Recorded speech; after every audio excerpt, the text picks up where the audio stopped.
Assalamualaikum warahmatullahi wabarakatuh. This video will present to you about a genetic disease called Down syndrome. This video is made by Group 7 and this is 5 names of the member from the Group 7. Before that, I will introduce myself. My name is Atika binti Yusuf. My memory number is 1916582 and I will explain about the introduction of Down syndrome and the history of Down syndrome. So, what is Down syndrome? Down syndrome is a genetic disorder caused when abnormal cell division result in an extra full of partial copy of chromosome 21 in our body. This Down syndrome can cause both mental and physical challenges for the baby. As we can see, there is a picture of the baby that having Down syndrome. Their appearance is totally different from the normal baby. Many of the disabilities are lifelong and they can also shorten the life expectancy. However, people with Down syndrome also can live healthy and fulfilling life. As we can see, there is a picture of the Down syndrome children is happy with their team football. Next, we go to history of Down syndrome.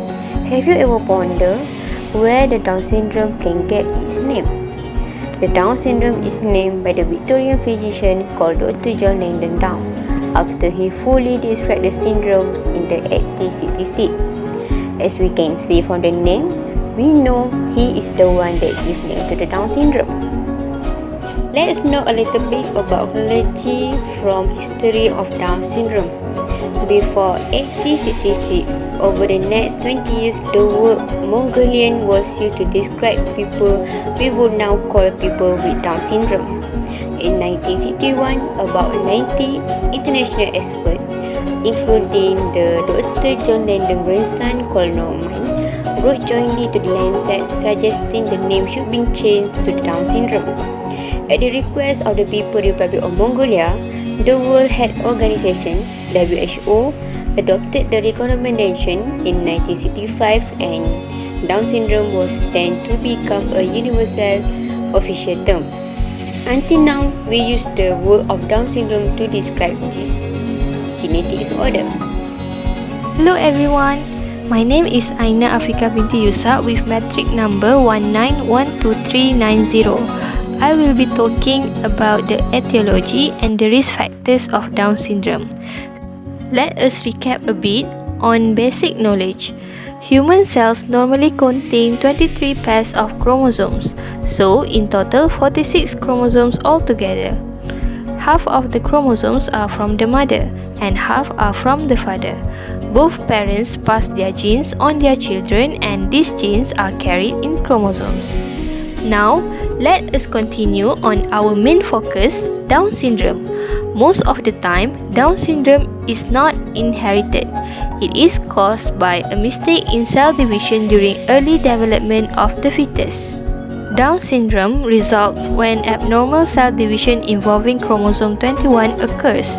These cell division abnormalities result in an extra partial or extra full chromosome 21. This extra genetic material is responsible for the characteristic features and developmental problems of Down syndrome. Just now is just general explanation of the etiology. Now we go through one by one the 3 possibility causes of Down syndrome. The first one is trisomy 21. This is the most common form of Down syndrome, which accounts for about 95% of the time. Trisomy 21 means there's an extra copy of chromosome 21 in every cell instead of the usual 2 copies. This is caused by abnormal cell division during the development of the sperm cell or the egg cell. For example, 2 copies of chromosome 21 may stick together in an egg. When that egg combines with the 1 copy of sperm's chromosome 21, there will then be 3 copies of chromosome 21. In the majority of cases, the egg passes on the extra chromosome. But there are some cases where the sperm passes on the extra chromosome. The extra chromosome is passed on by chance. The second possibility is mosaic Down syndrome. In this rare form of Down syndrome, which only affects about 1 to 2% of people with Down syndrome, occurs when a child is born with an extra copy of chromosome 21 in some but not all of their cells. This mosaic of normal and abnormal cells is caused by abnormal cell division after fertilization. When cells are dividing, some cells receive an extra copy of chromosome 21, others do not. People with mosaic Down syndrome have some cells with 2 and some cells with 3 copies of chromosome 21. There is no way of knowing which or how many cells have 2 or 3 copies of chromosome 21. Mosaicism people with mosaic Down syndrome tend to have fewer symptoms than those with trisomy 21. Last one is translocation Down syndrome. It occurs when a portion of chromosome 21 becomes attached or translocated onto another chromosome before or at conception. These children have the usual copies of chromosome 21, but they also have additional genetic material from chromosome 21 attached to another chromosome. In total, there are still 46 total chromosomes. About 3 to 4% of people with Down syndrome have translocation Down syndrome. Translocation Down syndrome can happen one of two ways. The first one, it can be passed from parent to child. This one can be caused by extra genes in the egg or sperm of one of the parents. When balanced translocation are inherited, the mother or father has some rearranged genetic material from chromosome 21 on another chromosome, but no extra genetic material. This means he or she has no signs or symptoms of Down syndrome but can pass an unbalanced translocation onto the children, causing Down syndrome in the children. The second one is it can happen to by chance. Are at risk of having child with Down syndrome. The first one is advancing parent age. A woman's chances of giving birth to a child with Down syndrome increase with age because older eggs have a greater risk of improper chromosome division. According to the Centers for Disease and Prevention, mothers aged 35 and older are more likely to have a baby with Down syndrome than younger mothers. The probability increases when the older the mother is. Research shows that paternal age also has an effect. One 2003 study found that fathers over 40 years old had twice the chance of having a child with Down syndrome. The second one is being carriers of the genetic translocation for Down syndrome. Both men and women can pass the genetic translocation for Down syndrome onto their children. The last one is people with a family history of Down syndrome. Parents who have one child with Down syndrome and parents who have a translocation themselves increase risk of having another child with Down syndrome. A genetic counselor can help parents assess the risk of having a second child with Down syndrome. And it is important to remember that no one of these factors mean that you will definitely having a baby with Down syndrome. However, statistically and over a large population, they may increase the chance that you may. Hi, Assalamualaikum. My name is Nur Afika Binti Jaafar.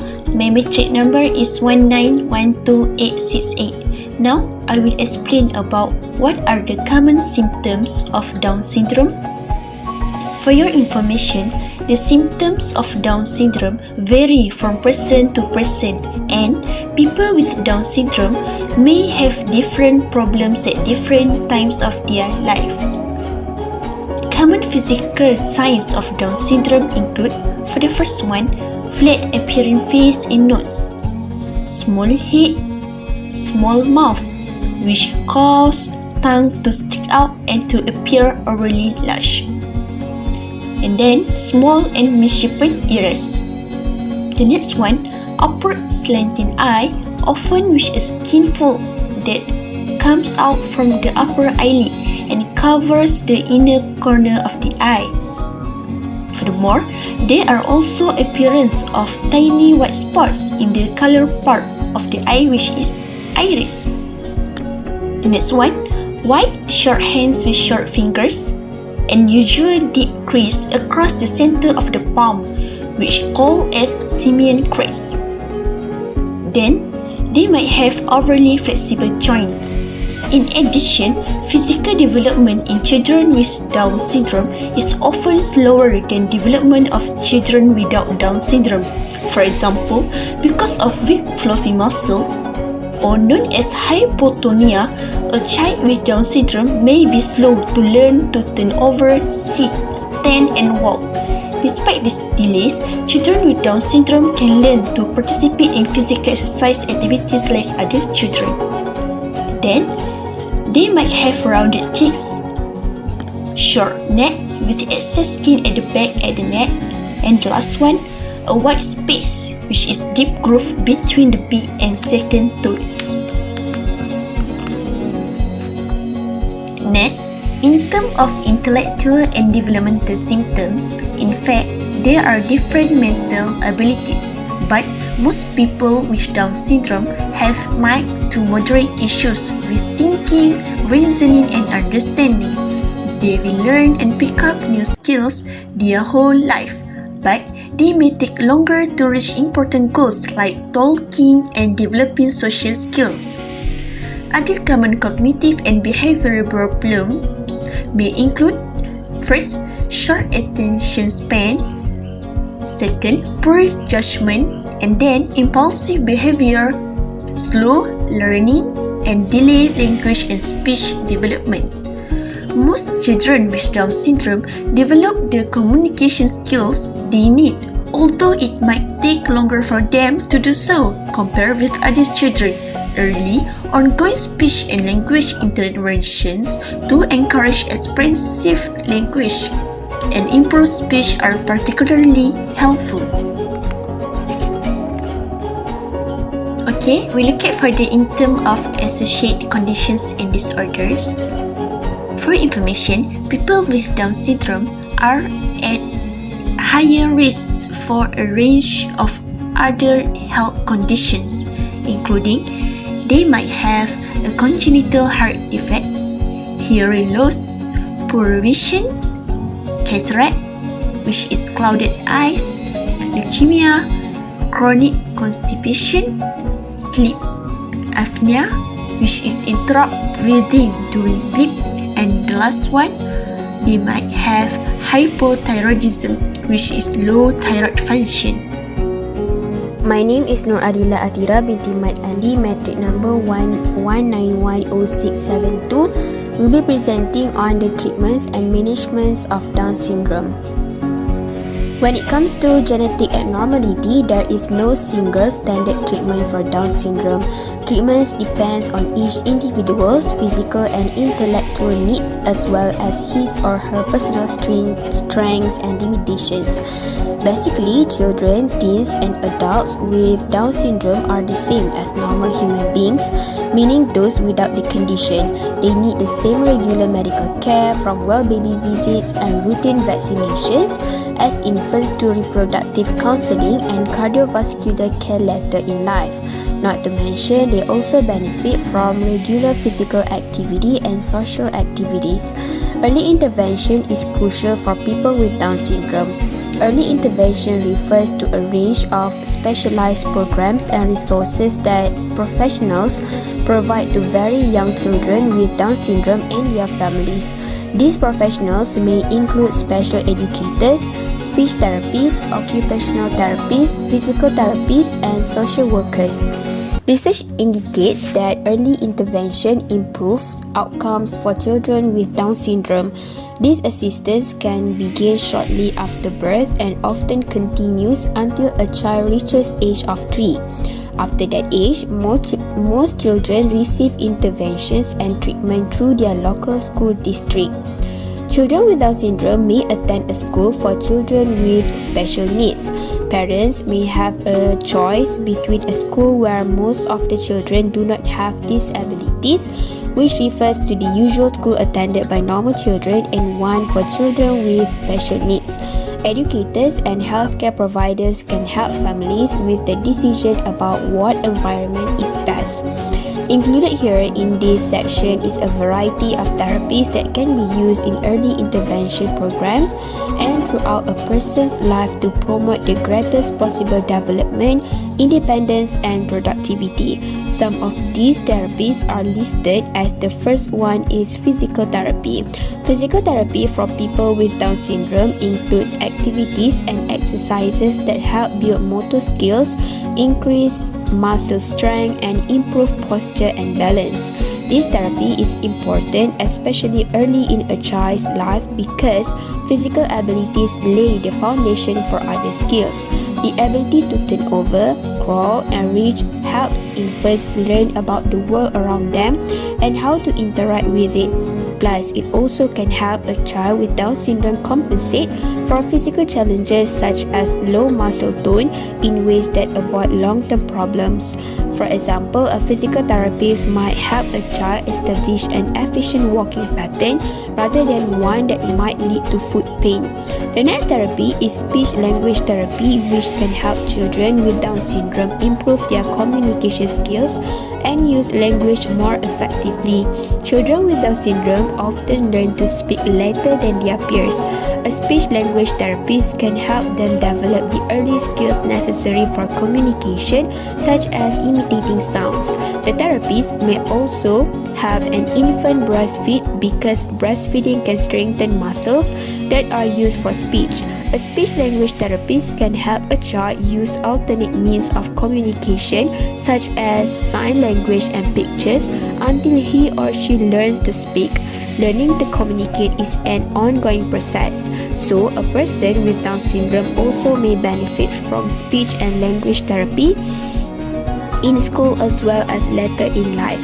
The therapist may also help with conversation skills, pronunciation skills, understanding what is read, also called comprehension, and learning and remembering words.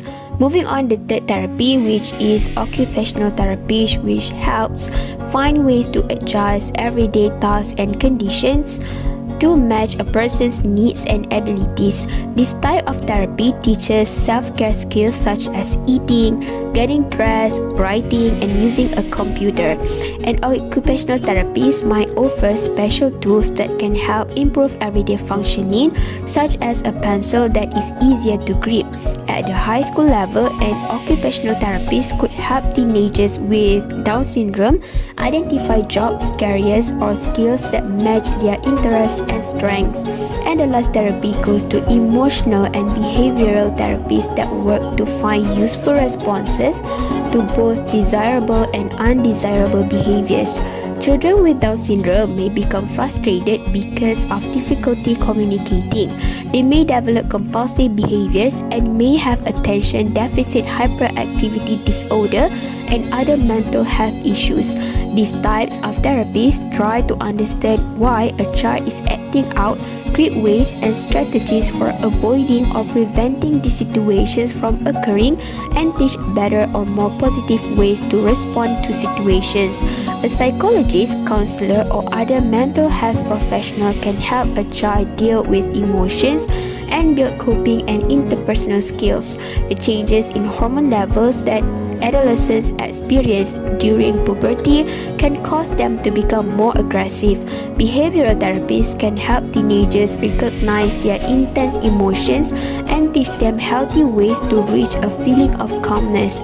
Parents may also benefit from guidance on how to help a child with Down syndrome manage day-to-day challenges and reach his or her full potential.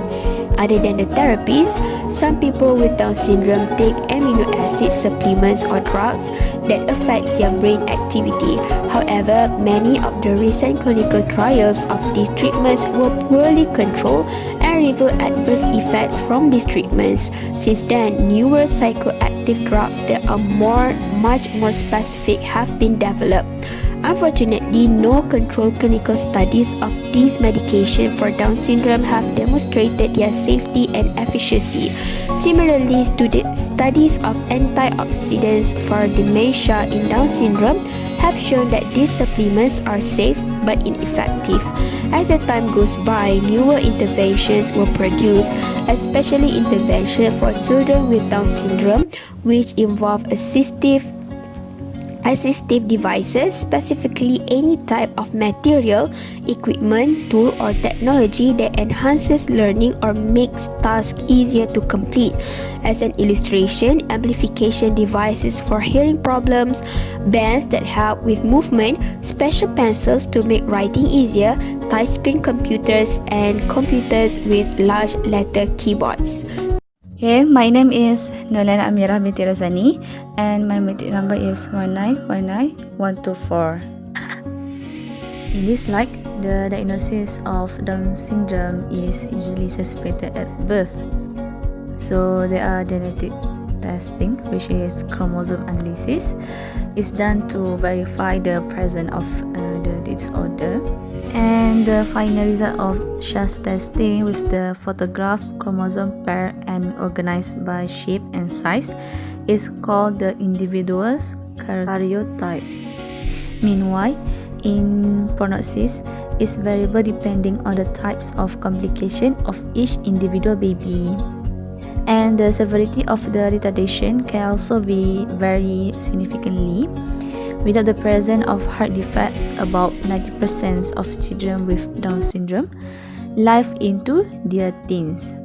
But people with Down syndrome appear to go through the normal physical changes of aging more rapidly. However, the average age at death for an individual with Down syndrome is about 50 to 55 years old. And it is because of modern medical treatments, including antibiotics to treat infections and surgery to treat heart defects and duodenal atresia, life expectancy has greatly increased. Basically, men with Down syndrome appear to be uniformly unable to have offsprings.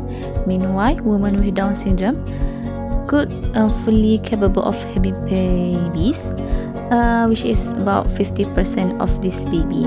However, we also be born with Down syndrome. Not only that, people with Down syndrome, they face an increased chance of developing the brain disease called Alzheimer, sometimes referred to dementia or senility. Most people have a say in 100 risk of developing Alzheimer, but people with Down syndrome have 1 in 4 chance of the disease.